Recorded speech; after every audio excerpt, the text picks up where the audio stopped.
Jake Morrison had been tracking cattle rustlers for 3 days when the first arrow slammed into the wooden post beside his head, and he dove behind the water trough as 200 Apache warriors emerged from the canyon walls like shadows given, foreman inside the trading post cabin.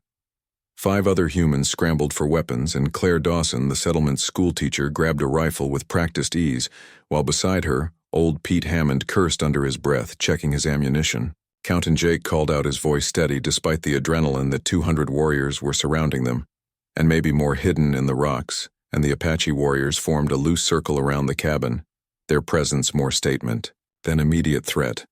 And this wasn't a raid but something else entirely. And from the center of the warriors a figure emerged, and Chief Nietzsche, leader of the Chiricahua band, sat astride a painted stallion, and his weathered face bore the marks of countless battles and harder-won peace treaties, all broken by men who looked like Jake Morrison. And beside Nietzsche rode a young woman whose beauty struck Jake like a physical blow, and her name was Desba, and even from 50 yards away Jake could see the intelligence burning in her dark eyes, and she wore a deerskin dress decorated with intricate beadwork, and she carried herself with the confidence of someone who had never doubted her place in the world. And their eyes met across the dusty ground, and something unspoken passed between them, and Jake had heard the stories about Chief Nietzsche's daughter, and she was said to be as fierce as she was beautiful, and a warrior in her own right who could outride and outshoot most of the men in her tribe. And Claire observed that they weren't attacking and wondered why, and Jake didn't have an answer.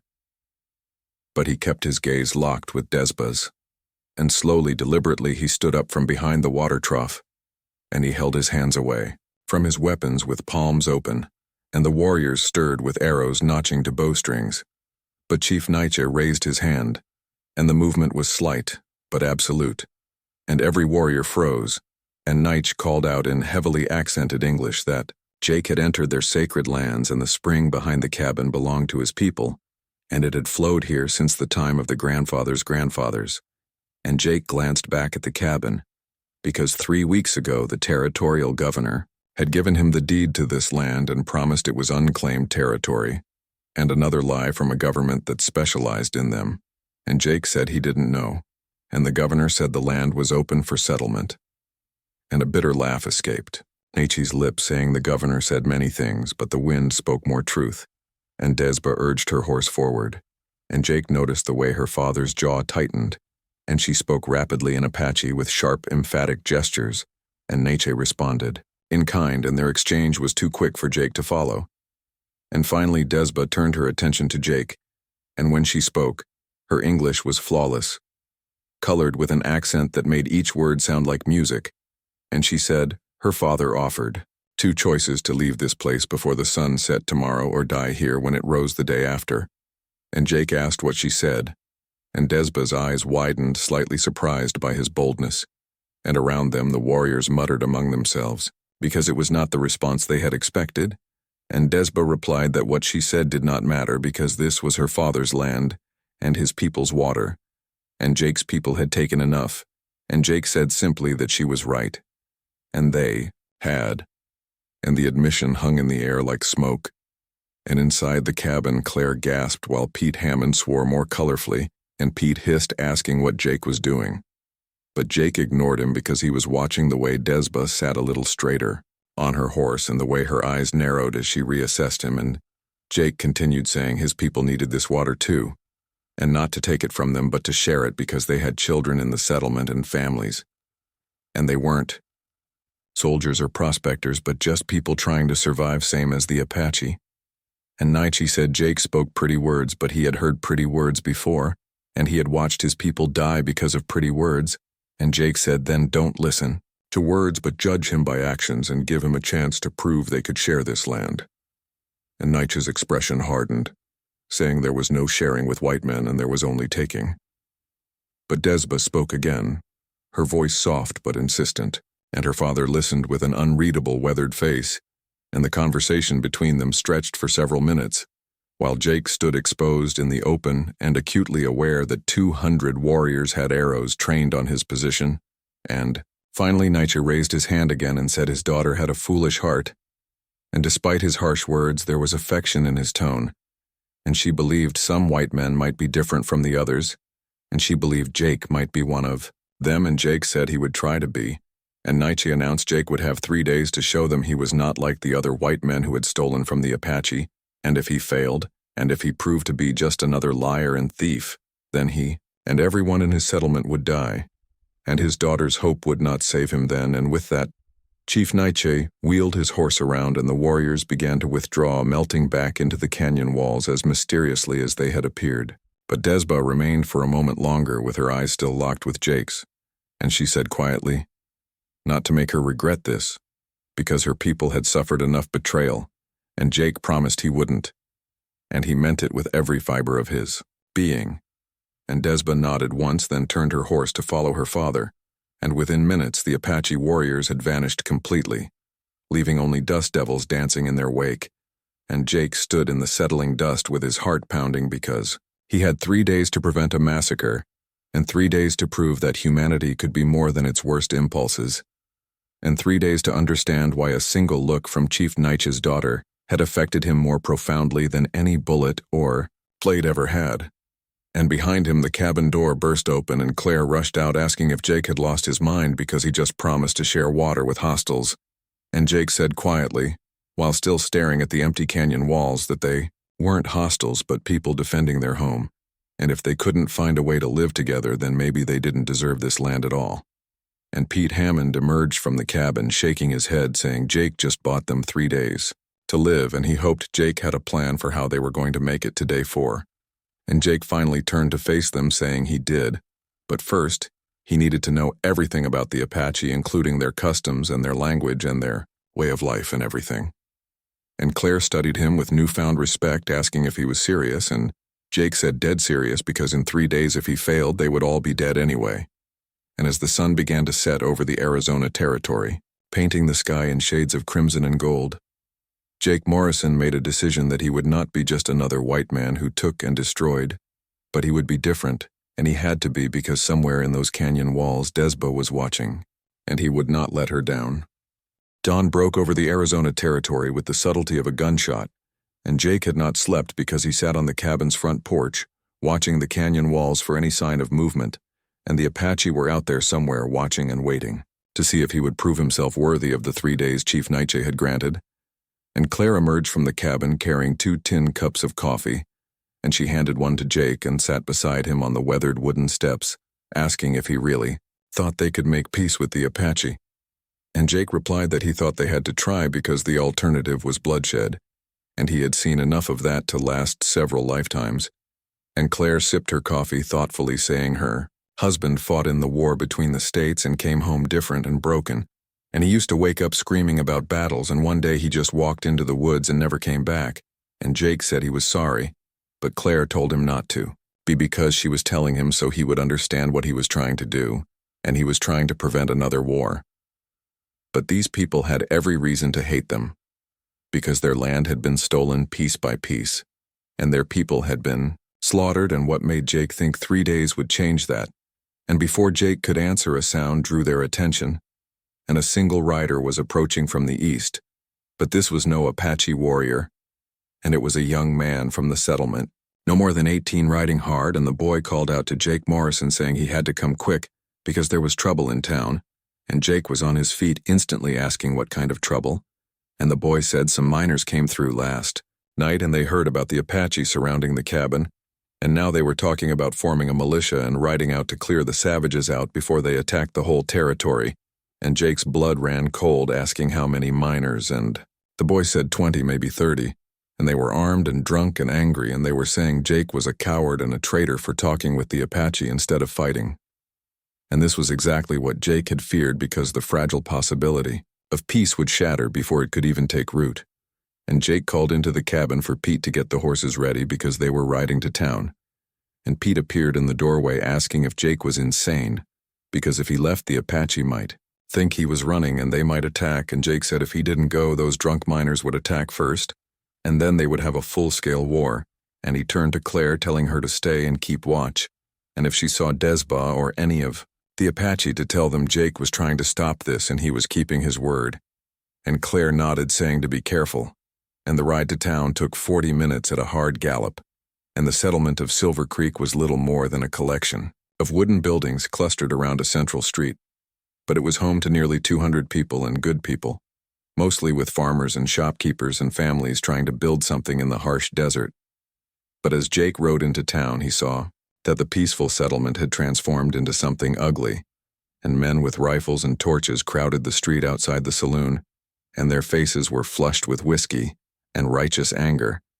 And at the center of the mob stood a large man, with a scarred face and cold eyes, and his name was Cole Brennan, and Jake recognized him immediately because Brennan had been a Confederate guerrilla during the war, known for his brutality, and after the war, he had drifted west, leaving a trail of burned homesteads and murdered settlers in his wake.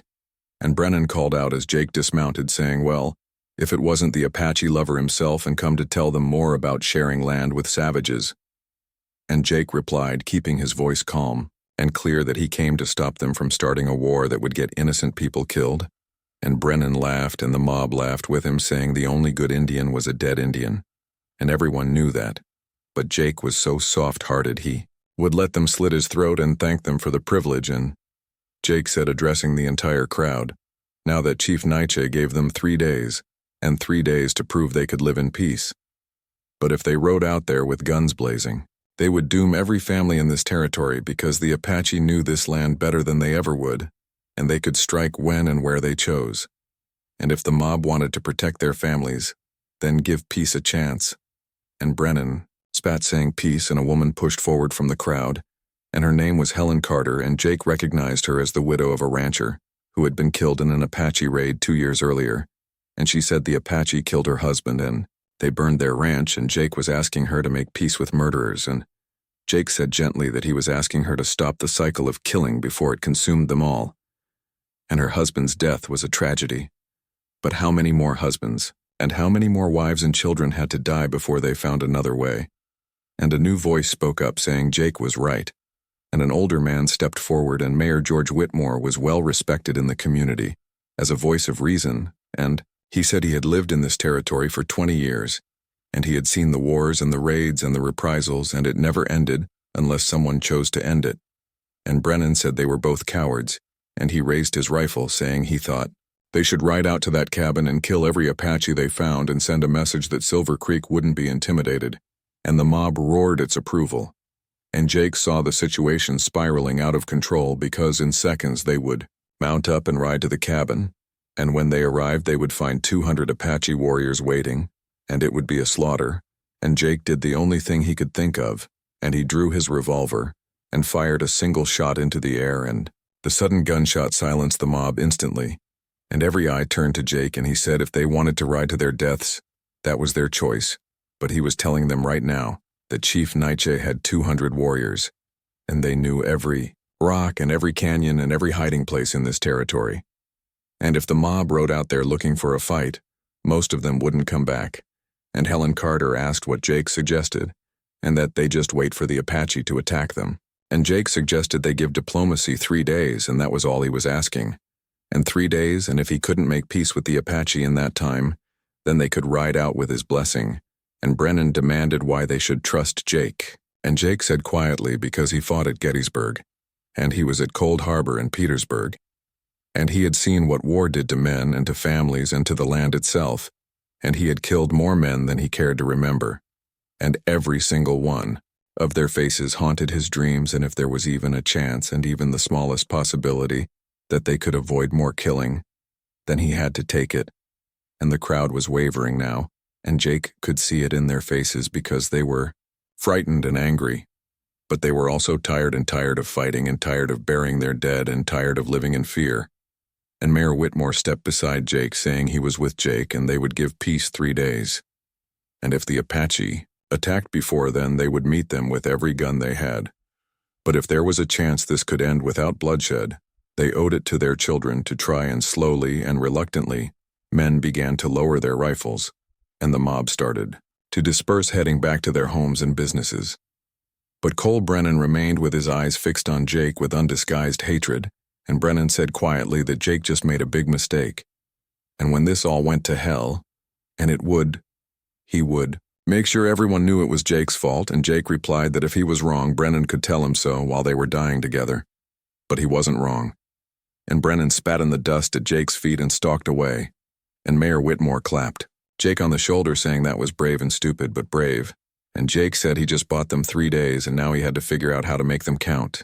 As Jake prepared to ride back to the cabin, a young girl approached him, and she couldn't have been more than 10 years old, with blonde braids and wide blue eyes, and she said shyly, asking if Mr. Morrison was going to make friends with the Indians, and Jake replied that he was going to try, and the girl held out a small object, saying, could he tell them something for her?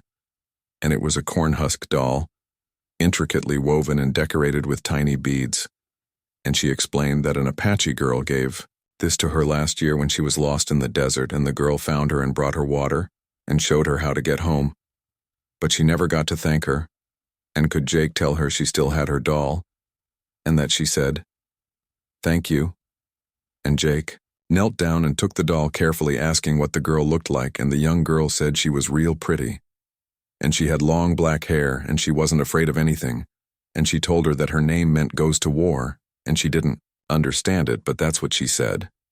And Jake's heart skipped because Desba meant goes to war in Apache, and he promised he would make sure she got the message, and he rode back to the cabin with renewed determination because the cornhusk doll rested safely in his saddlebag, and it was a small reminder that peace between peoples was not just possible, but had already existed in small, quiet moments of human kindness.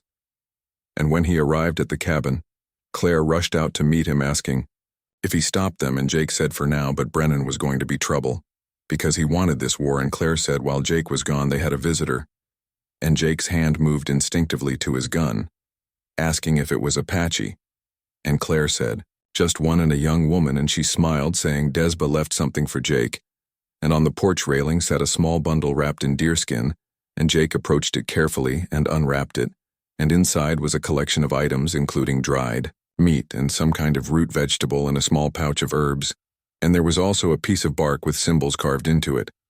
And Claire asked if Jake could read it, and he said no. But he knew someone who might be able to help, and he thought of the old prospector who lived on the edge of town named Henry Wells, who had lived with the Apache for several years before returning to white society. And Claire said there was more because Desba spoke to her before she left, and her English was perfect, and she said to tell the cowboy that actions speak louder than words, and her people were watching. And 3 days was not much time to change centuries of betrayal, and Jake felt the weight of those words settle on his shoulders, because 3 days to bridge a canyon of mistrust and hatred, and 3 days to prevent a war, and 3 days to prove that humanity could choose a better path. And he looked out at the vast Arizona landscape, and at the canyon walls where 200 warriors waited in the shadows, and somewhere out there Desba was watching, and he would not fail her, and he would not fail any of them. And Jake told Claire he needed her to teach him some Apache words, including basic greetings and signs of respect, and he needed to understand their customs and their way of seeing the world. And Claire said that was a tall order for 3 days, and Jake replied, then they had better get started. And as the sun climbed higher in the sky, Jake Morrison began his education in a culture that white men had spent decades trying to destroy, and he learned that the Apache word for themselves was Ndii, meaning the people, and he learned about their respect for the land and their complex social structures and their spiritual beliefs, but most importantly, he began to understand that the Apache were not savages or hostiles, but human beings, fighting to protect their homes and their way of life from invaders who saw them as obstacles to be removed. And by the time the sun set on the first day, Jake had filled his mind with knowledge and his heart with determination, because he had 2 days left and 2 days to change the world, and the second day dawned cold and clear. And Jake stood at the edge of the spring, behind his cabin, watching the water bubble up from deep within the earth. And this spring and this source of life in the desert was what everything hinged upon, and Chief Nietzsche had said it belonged to his people, and that it had flowed here since the time of the grandfathers' grandfathers, and Jake made his decision. And he spent the morning working with Pete and Claire, dismantling the fence he had built around the spring, and Pete thought he had lost his mind. But Claire understood and worried about the consequences, and Pete argued that if Jake opened the spring to everyone, the miners and ranchers would drain it dry in a month. But Jake replied then they would need to establish rules that everyone followed, including Apache and white settlers alike, and Pete asked if Jake thought Chief Nietzsche would agree to that. and Jake said he thought he needed to show the chief he was serious about sharing and not taking, and by noon the fence was gone, and Jake stood back and surveyed his work. Because the spring now flowed freely and was accessible to anyone who approached, and it was a gesture and a symbol, and he could only hope it would be understood, and he didn't have to wait long because as the sun reached its peak, Jake saw movement in the rocks above the cabin and 3 Apache warriors emerged, followed by Desba, and she rode the same painted horse.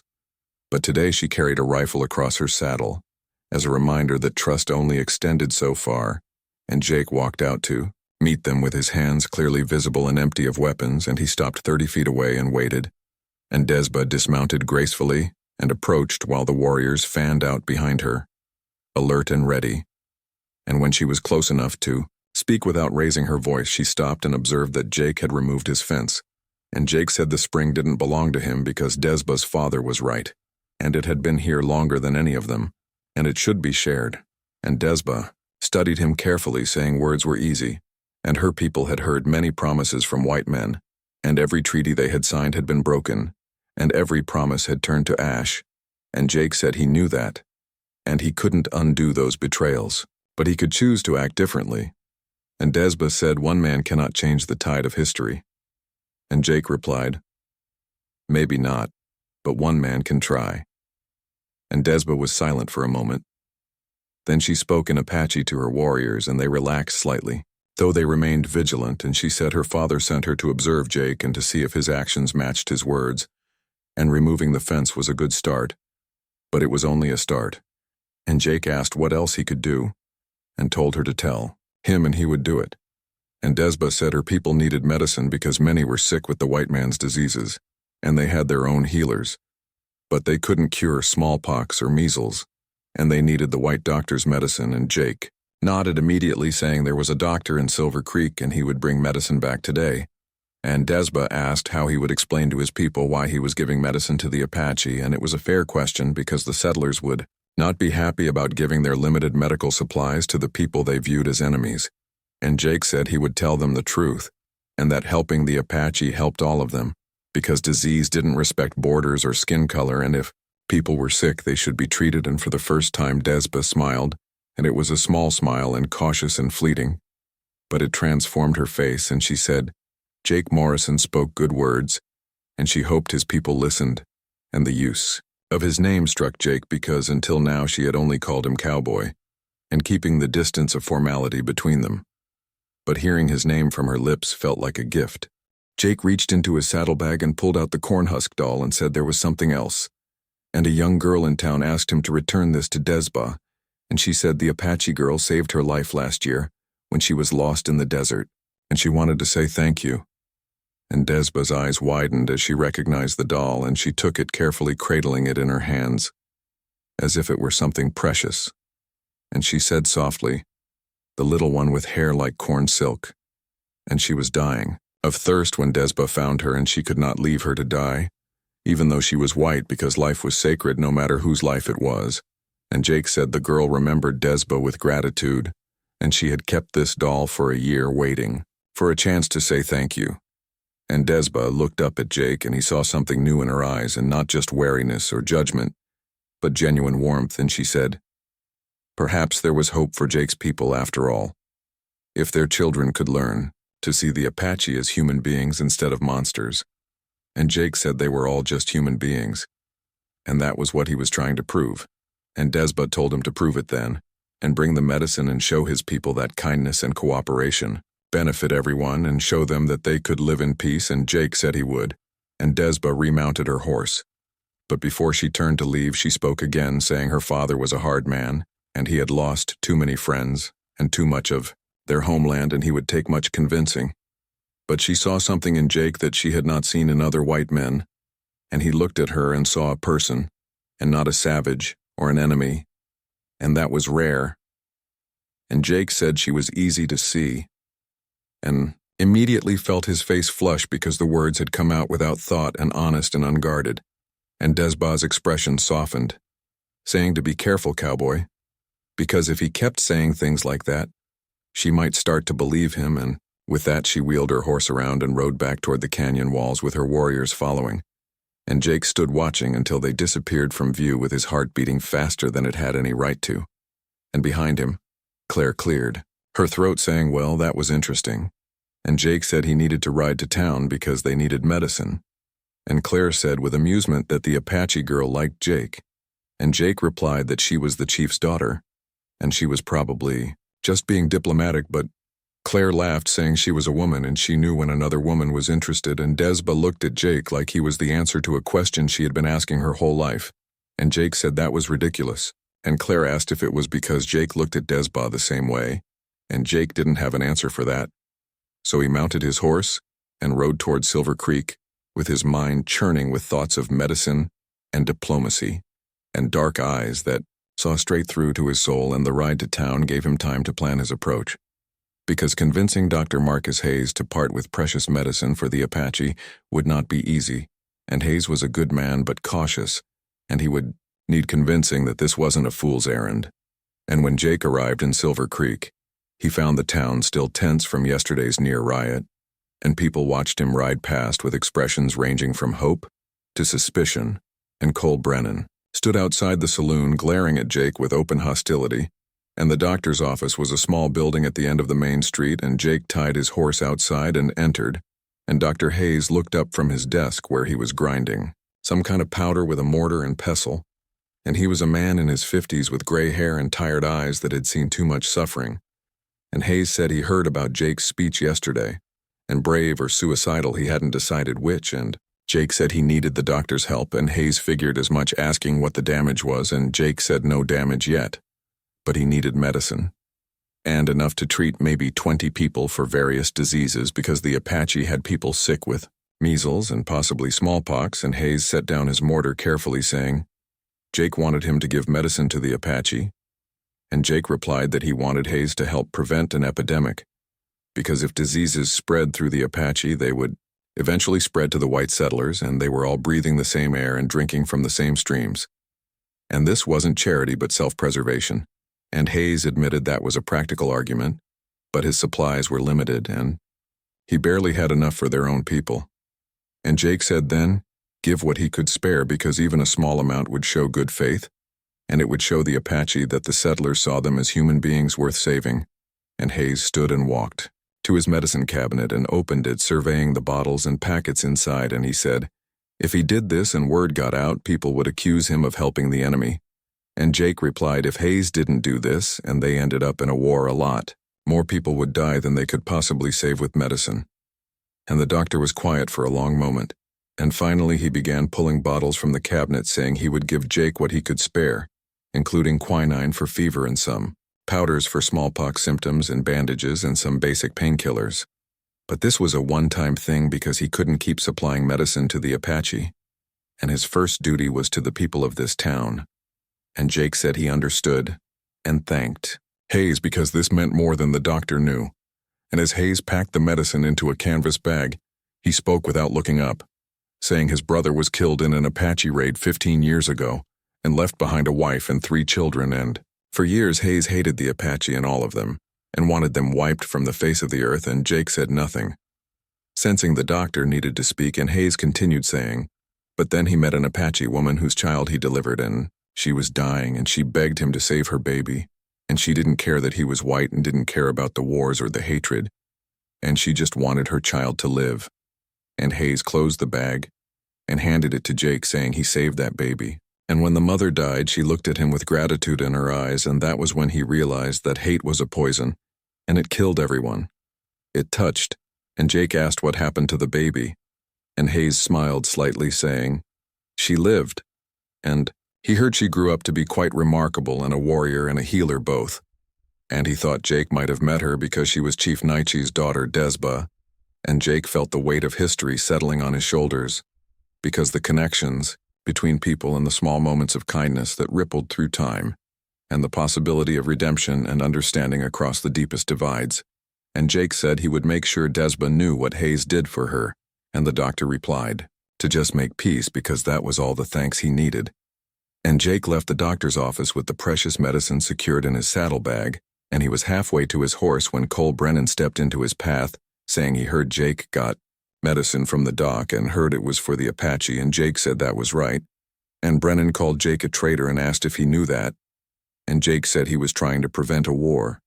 And Brennan said Jake was trying to help savages who would slit his throat given half a chance, and maybe Brennan should stop Jake right here and save everyone a lot of trouble. And Brennan stepped closer with his hand resting on his gun, and Jake met Brennan's eyes, steadily saying if Brennan wanted to draw on him, go ahead, but know this. And if Brennan killed Jake, those Apache warriors would assume it was treachery. And they would attack, and a lot of innocent people in this town would die. And was Brennan willing to have that on his conscience? And Brennan said Apache lives didn't matter, but Jake replied that the lives of the people in this town did, and they would die because of Brennan's pride and his hatred. And was that what Brennan wanted his legacy to be? For a tense moment, Jake thought Brennan would draw, and his hand twitched toward his revolver, and Jake prepared to move, but then Mayor Whitmore's voice cut through the tension, telling Brennan to stand down, and the mayor approached with several other townspeople, and they formed a loose group around Jake, showing their support without saying a word. And Brennan looked around at the gathered people and spat in disgust, saying they were all fools. And when the Apache came for their scalps, don't say he didn't warn them, and he stalked away, leaving Jake standing in the street with his heart pounding, and Jake thanked the mayor. But Whitmore said not to thank him yet because Jake still had to make this piece work. But for what it was worth, he believed Jake could do it. And Jake rode back to the cabin as fast as he dared, conscious of the precious cargo in his saddlebag. And when he arrived, Claire was waiting with news saying the Apache came back, and Desba and her warriors were waiting at the spring, and Jake grabbed the medicine bag and hurried to the spring where Desba stood beside the water, with her hand trailing in the flowing stream. And she looked up as Jake approached, and he said he brought the medicine while offering the bag, and Desba took it and looked inside, and her expression was unreadable as she examined the contents. And she said finally that this was more than she expected, and the doctor was generous, and Jake said the doctor had his reasons, and good reasons, and he paused, then added that Hayes told him he delivered Desba when she was born, and saved her life and her mother's. And Desba's eyes widened, asking if the white doctor was the one, and Jake said his brother was killed in an Apache raid, and he had every reason to hate her people. But when her mother needed help, he helped anyway. And Desba was silent for a long moment, staring at the medicine bag in her hands, and she said softly that her mother told her a white doctor saved them, but she never told her about his brother, and she never told her he had lost family to Apache warriors. And Jake said hate was a cycle, and it went around and around, until someone chose to step off, and Dr. Hayes stepped off years ago, and now they had a chance to do the same. And Desba looked up at him, and Jake saw tears glistening in her eyes, but they were not tears of sadness, but tears of something like hope.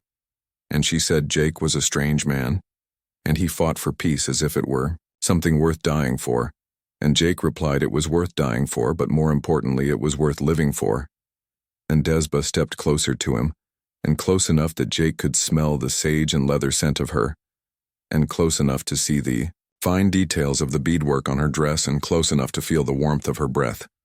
And she said quietly that Jake had 2 days, and he had shown courage and kindness, and he had removed barriers and offered help, and he had spoken with his actions and not just his words, and her father was noticing and her people were noticing, and Jake asked if it was enough, and Desba said she didn't know, but it was more than any white man had ever done before. And she reached up and touched his face gently with her fingers warm against his cheek, saying, "To be careful, Jake Morrison," because there were forces at work that did not want peace, and men like Cole Brennan existed in both their peoples, and they profited from hate and fear, and they would try to stop Jake, and Jake said, "Let them try." And Desba smiled, and this time the smile reached her eyes, asking if Jake really believed they could do this. And Jake said he had to believe it, because the alternative was unthinkable. And she nodded and turned to leave. But Jake called after her, saying her name, and she looked back, and Jake said, "Thank you for giving them this chance and for believing that change was possible." And Desba replied, "Thank you for being worth believing in." And as she rode away with her warriors and the medicine that would save lives, Jake felt something he had not felt in years, and something that had died on the battlefields of the Civil War and been buried with the countless dead. And that something was hope. And he had 1 day left, and 1 day to complete the bridge between 2 peoples, and 1 day to prove that peace was possible, and one day to understand the growing feelings in his heart for a woman who was supposed to be his enemy, but felt more like his destiny. And the third day arrived with an ominous wind, and Jake woke before dawn with his instincts screaming that something was wrong, and the air felt charged and electric like the moments before a thunderstorm. And he was right to worry because Pete Hammond burst into the cabin just as the sun broke over the horizon, and his face was pale and his hands shaking. And Pete said they had a problem and a bad one, and Jake asked what happened. And Pete said Cole Brennan left town last night with 10 men, and they were heading toward the Apache camp, and Jake felt ice flood his veins, asking why and what Brennan was planning. And Pete said Brennan was going to provoke an attack and he wanted to start the war. Jake had been trying to prevent, and if he succeeded, Chief Neitch would think the settlers betrayed him, and those 200 warriors would descend on this cabin, and then the town, and Claire appeared in the doorway with her face grim, asking how much of a head start Brennan had. And Pete said 3, maybe 4 hours, and Jake was already moving and grabbing his rifle and ammunition. And Pete said to ride to town and tell the mayor what was happening and get every able-bodied man ready to defend the settlement if this went wrong and Claire needed to get to safety. But Claire said firmly she wasn't going anywhere because this was her home too. And Jake said her name. But she interrupted, saying no arguments because Jake didn't have time, and she was right, and Jake strapped on his gun belt and headed for his horse. And as he mounted up, he noticed movement in the rocks above the cabin, and it was Desba, and she rode down the slope at a full gallop with her face urgent. And when she reached Jake, her words came fast, saying something was wrong because her father's scouts reported white men approaching their camp with weapons, and they were moving stealthily like men planning an attack. And Jake said he knew, and Cole Brennan left town last night, and he was trying to start the war. And Desba's eyes flashed with anger and fear, saying if they attacked the camp, her father would have no choice but to respond, and the fragile trust they had built would be destroyed. And Jake asked where the camp was, and Desba said 2 hours north in the canyon country. But if Jake rode there with her, his own people might see him as a traitor and they might harm him. But Jake interrupted, saying he didn't care what they thought because they were so close to peace and he wouldn't let Brennan destroy it.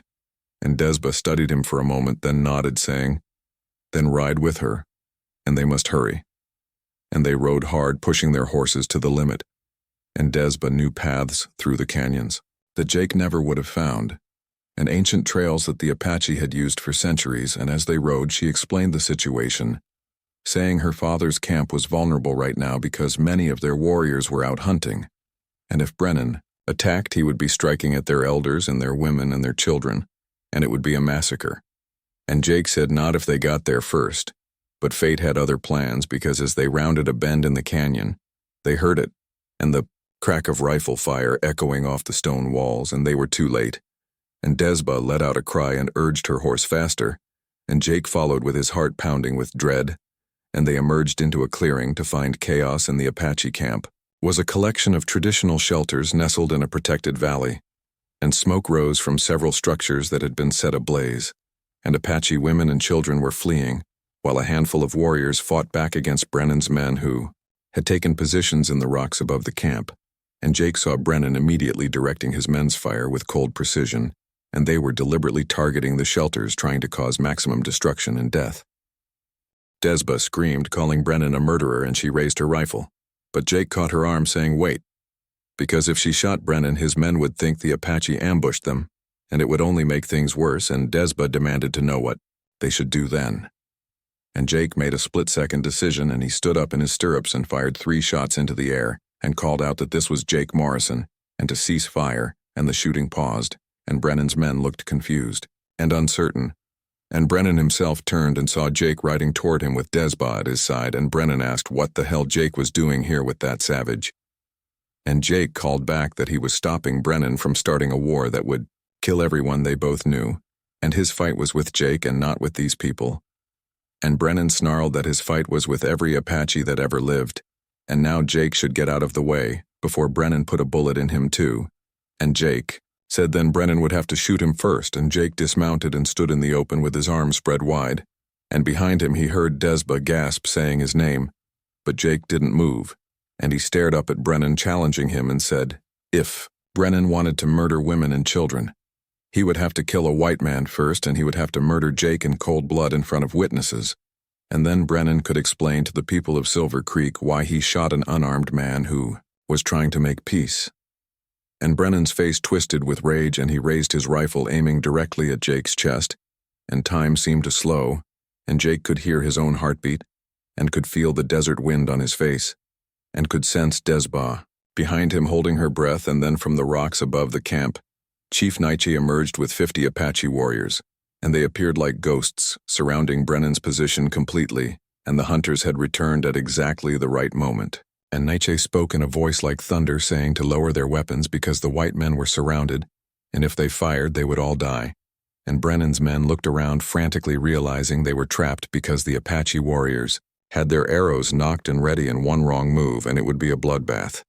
And Jake called up saying Brennan heard the chief and to lower the weapons because this didn't have to end in death. And Brennan screamed that Jake was a traitor, and a traitor to his own kind.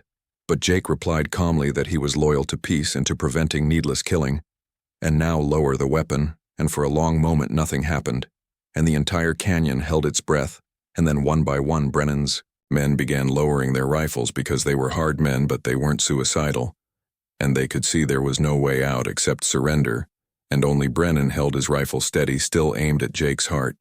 And Jake said quietly to do it, and pull the trigger if Brennan thought it would make him feel better, but know this, and Jake was at peace with his choices, and was Brennan at peace with his?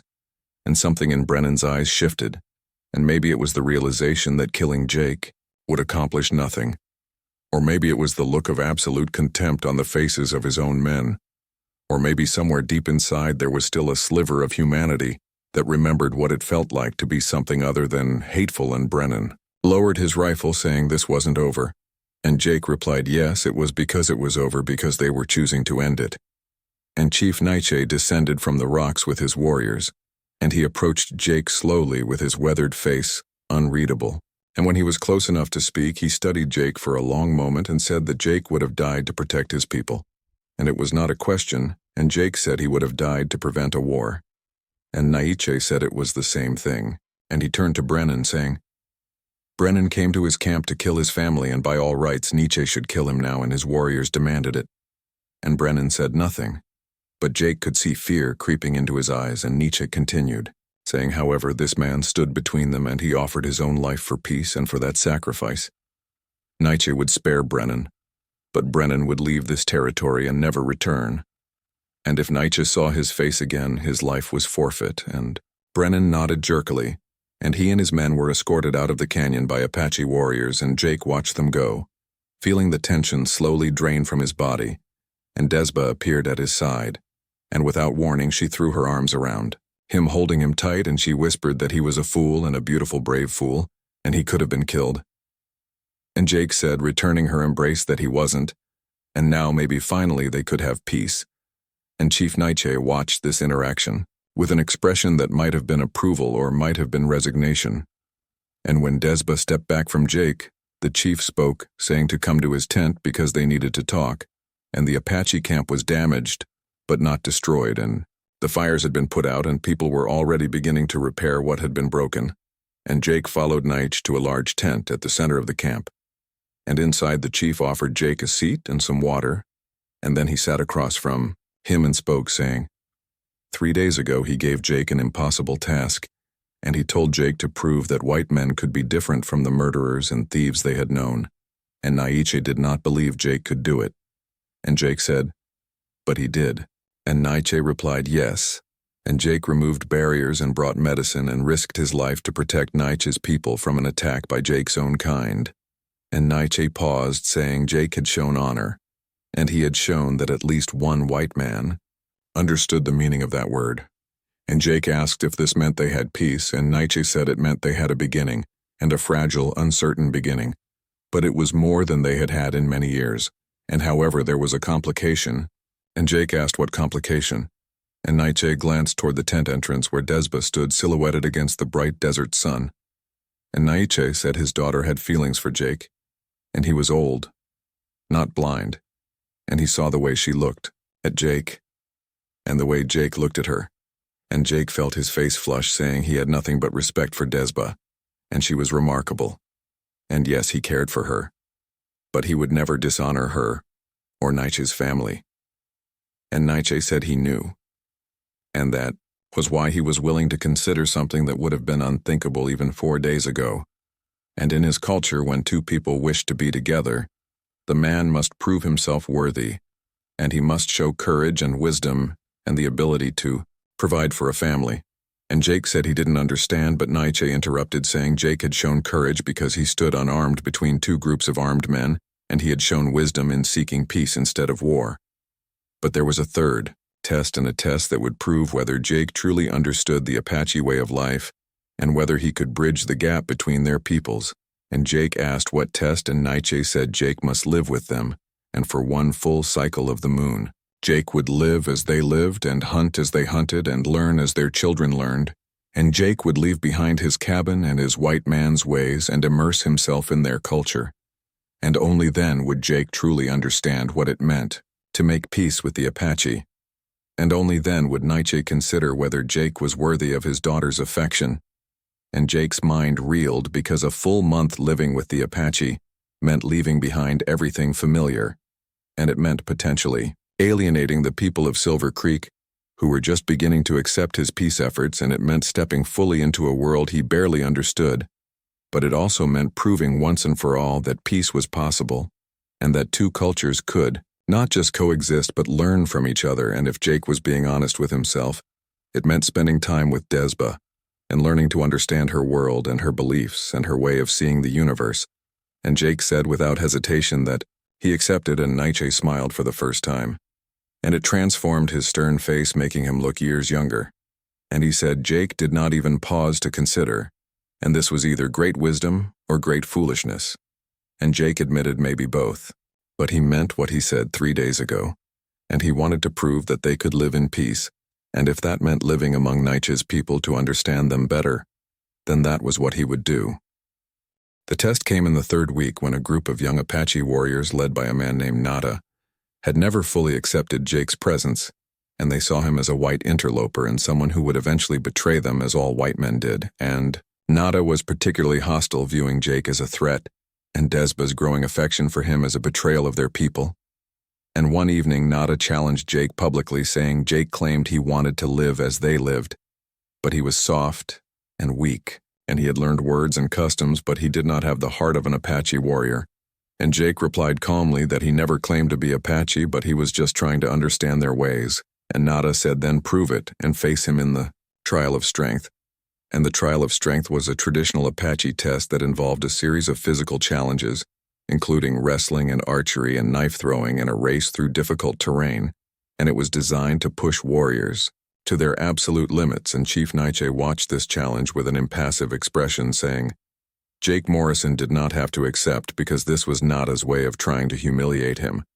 But Jake said immediately that he accepted, and Desba grabbed his arm, saying no, because Nada had been training for this his entire life, and Jake had been there for less than 3 weeks. But Jake said he had to do this, and not to prove he was better than Nada, but to show he was willing to try and that he respected their culture enough to participate in it fully. And the trial was set for the following day. And that night Jake barely slept, because he knew he was likely to lose. But that wasn't the point, and the point was to show he would not back down from a challenge, and that he would face difficulty with courage. And when dawn came, the entire tribe gathered to watch. And the first challenge was wrestling, and Jake and Nada stripped to the waist and circled each other in a cleared area. And Nada was younger and faster and had been training in Apache wrestling techniques since childhood. And the match was over in less than 2 minutes, with Jake pinned to the ground. And the archery contest went better because Jake had been practicing with the Apache bow for weeks under Desba's instruction. And he didn't win, but he held his own with his arrows, finding their targets with respectable accuracy. And the knife throwing was closer still, because Jake had quick hands and good aim from his years as a cowboy and gunfighter. And he matched Nada throw for throw until the final round, when Nada edged ahead by striking closer to the center of the target. And the race was the final challenge, and a brutal run through canyon country that tested endurance and navigation and pure determination. And Jake and Nada set off together, followed by the watching tribe members on horseback. And Jake pushed himself harder than he ever had, and his lungs burned and his legs screamed. But he did not slow down, and he had learned the terrain over the past weeks and learned to read the land the way the Apache did, and he took routes that Nada did not expect, and shorter paths that required climbing or squeezing through narrow passages. And he could not win, but he could show that he would not quit. And when he crossed the finish line, he was only 30 seconds behind Nada. And for a white man who had been living with the Apache for less than a month, it was a remarkable achievement. And the tribe erupted in applause and calls of respect, and even Nada looked at Jake with new eyes, saying Jake had courage, and he did not think Jake would last past the first challenge. And Jake replied, breathing hard, that he was too stubborn to quit, and Nada smiled for the first time, saying, stubbornness was a quality the Apache understood well, and he offered his hand, and Jake took it.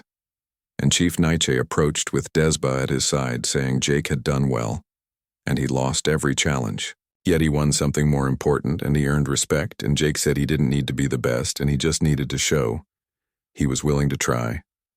And Naiche said, that was wisdom, and that night there was a celebration, and the tribe feasted and told stories, and Jake was invited to sit in the circle of honor, and he listened to tales of Apache history and of legendary warriors and wise chiefs, and of the times before the white men came when the land was open and free, and Desba sat beside him close enough that their shoulders touched, and when the stories were done and the fire burned low, she walked with him back to his shelter, and she stopped walking and turned to face him, saying Jake impressed many people that day, and Jake said he made a fool of himself in front of the whole tribe. But Desba replied no, because he showed courage and determination, and he showed that he respected them enough to participate in their traditions, even when he knew he might fail, and she paused, then added that her father was impressed, and the elders were impressed, and even Nada was impressed, and Jake asked, and what about her? And was she impressed? And Desba's smile was soft in the moonlight, saying she was impressed the day. Jake stood unarmed between two armed groups willing to die for peace, and that day simply confirmed what she already knew. And Jake asked, and what was that? And Desba said that Jake was the man she had been waiting for her entire life. And she kissed him then, and soft and sweet, and Jake felt the world fall away, because nothing existed except this moment and this woman, and this perfect convergence of two lives that should have been separated by culture and history, but had somehow found each other anyway.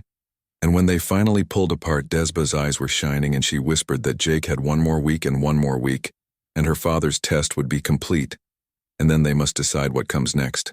And Jake said he already knew what came next, because they would build a bridge between their peoples, and they would show everyone that peace was possible.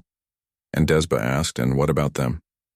And Jake replied they would show them that love was possible too.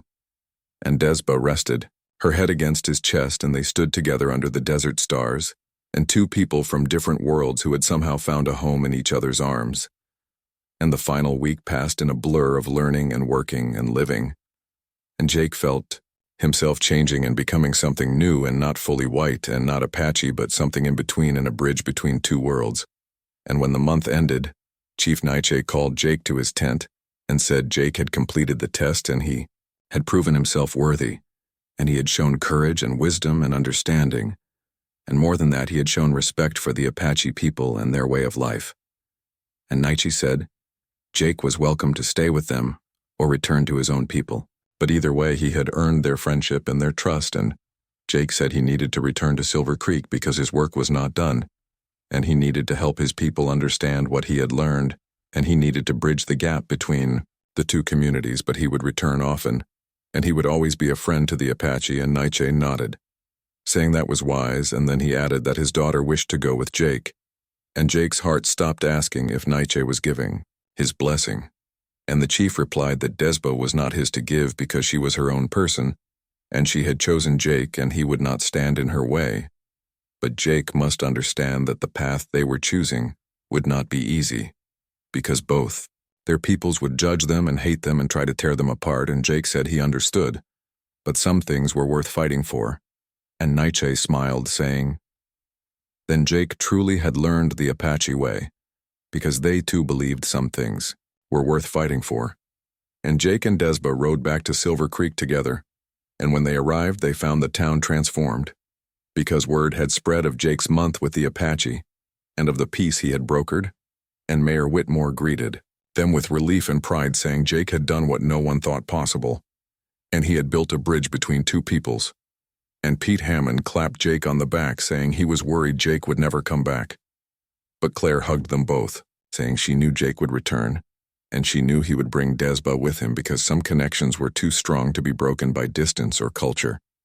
And in the months that followed, Jake and Desba worked tirelessly to maintain the peace they had built, and they established trade agreements between Silver Creek and the Apache, and they created shared access to the spring and other resources, and they taught both peoples about each other. And slowly and painfully they began to break down the walls of hatred and fear that had divided them for so long, and it was not easy, because there were still those like Cole Brennan who wanted war, and there were those on both sides who could not forgive the past. But Jake and Desba persevered, because they had something that hatred could never destroy, and they had hope, and they had love, and they had the unshakable belief that humanity could choose a better path. And years later, when historians looked back on this period, they would call it the beginning of the Great Peace, and the time when two cultures that should have been enemies learned to live as neighbors and friends. And at the center of that story, they would find Jake Morrison and Desba, and a cowboy, and a warrior who proved that the human heart knows no boundaries and that love and courage can change the world. And as Jake and Desba stood together watching the sunset over the Arizona territory, with their children playing at their feet, and Apache and white children, playing together without fear or hatred, they knew they had accomplished something remarkable. And they had not just prevented a war, but they had created something new and something. Naichi stood and offered his hand, and when Jake took it, the chief's grip was strong and firm, saying, "Welcome to the Chiricahua Apache, and try not to get yourself killed, because his daughter would be most displeased." And outside the tent, Desba was waiting. And when she saw Jake emerge with her father, her face broke into a brilliant smile, and she said Jake had agreed, and it was not a question. And Jake said he agreed, and Desba said then let her be the first to welcome him to his new home. And she hoped he was ready, because Apache life was not easy. And Jake replied he was ready for anything. And Desba laughed, and it was a sound like music in the desert air, saying they would see about that. And the month that followed tested Jake in ways he had never imagined, and the Apache woke before dawn when the desert was still cold enough to see breath in the air. And physical training came first, with running through the canyons, until Jake's lungs burned, and climbing steep rock faces that left his hands bloody, and learning to move silently through terrain that seemed designed to betray every footstep. And Desba was often his instructor, and she showed no mercy, saying Jake moved like a buffalo, and every creature in the desert knew exactly where he was. And Jake panted, saying he was doing his best, but Desba replied his best was not yet good enough, and to try again. And so Jake tried again, and again, and again, until his body screamed for rest, and his pride lay in tatters. But slowly and gradually he began to understand, because the Apache did not conquer the desert, but they became part of it. And every movement had purpose, and every sound was information, and every sense was honed to razor sharpness. And it was not just physical training, however, because the Apache way of life encompassed a philosophy and a spiritual understanding of the world that challenged everything Jake thought he knew. And old man Cochise, one of the tribe's elders, and a distant relative of the famous chief, took Jake under his wing for the cultural education. And Cochise said one evening as they sat around a small fire that Jake's people saw the land as something to own. And this was their first mistake, because the land owned nothing and was owned by nothing. And it simply was, and they were all part of it, like the coyote and the sage and the wind. And Jake asked, surely the Apache recognized territories and places that belonged to their tribe. And Cochise replied they recognized places that sustained them and that they were responsible for protecting. And this was different from owning, because a father did not own his child, but he protected and guided and taught. And this was their relationship with the land. And Jake spent hours listening to Cochise and the other elders, absorbing wisdom that made him reconsider fundamental assumptions about life and property and family and community. And the Apache lived with a collective responsibility that extended beyond immediate family to the entire tribe. And no one went hungry while others feasted, and no one was abandoned in times of trouble. And it was Jake realized a form of society that white culture would call primitive, but in many ways, it was more advanced and more humane than the individualistic world he had come from. And meanwhile, back in Silver Creek, Jake's prolonged absence was causing ripples, and Mayor Whitmore did his best to explain that Jake was undertaking a diplomatic mission. But not everyone was convinced, saying Jake had gone native and abandoned his own kind for savages, and Pete Hammond defended Jake at every opportunity. But even he worried, and Claire sent a letter with an Apache courier expressing her concerns about the growing unrest in town, and Jake read the letter sitting outside his temporary shelter, which was a simple structure made of branches and canvas. And Desba found him there with his expression troubled, and she asked if it was bad news from his people, and Jake said some people in town thought he had betrayed them by living with the Apache. And Desba asked if he had, and Jake considered the question, saying no, because he was doing this for them as much as for her people, and if he could truly understand the Apache way of life, he could help bridge the gap between their cultures. And Desba asked quietly, "And what about them? And was that also part of his diplomatic mission?" And Jake turned to look at her, because over the past weeks he had learned so much about this remarkable woman, and she was not just a warrior but a healer, who knew which plants could cure various ailments. And she was not just beautiful but intelligent, with a sharp wit that could cut or comfort, depending on what was needed. And she was not just her father's daughter but her own person, carving out her place in a world that was changing faster than anyone could control. And Jake said carefully that Desba was something entirely different, and something he didn't expect. And Desba asked what he expected, and Jake said he didn't know, but he didn't expect to feel like he had found home in the eyes of someone from a completely different world. And Desba's breath caught, saying, "Jake Morrison spoke dangerous words." And Jake asked if they were only dangerous if they were unwelcome. And Desba said they were not unwelcome, but they were complicated. And she looked away toward the canyon walls painted gold by the setting sun, saying her people had a saying that the heart knows no boundaries, but the world imposes them nonetheless, and she cared for Jake, and more than she should, perhaps. But they lived in a world that did not look kindly on such connections, and Jake said simply then they would change the world, and Desba laughed. But there was sadness in it, asking if Jake truly believed everything could be fixed with enough determination, and Jake replied that he believed accepting impossibility was the same as creating it, and if they decided something could not be done, then it wouldn't be. But if they decided to try anyway, they might surprise themselves, and Desba said Jake was either very wise or very foolish. And Jake's father used to say those were often the same thing.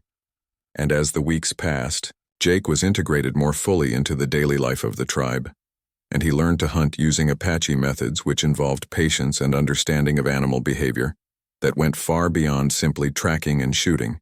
And he learned which plants were edible, and which were medicinal, and which were sacred and never to be disturbed, and he helped prepare meals, learning that Apache cuisine was far more sophisticated than the beef and beans he was used to, because they used every part of the animals they hunted and wasted nothing, and combined ingredients in ways that made simple foods into complex flavors.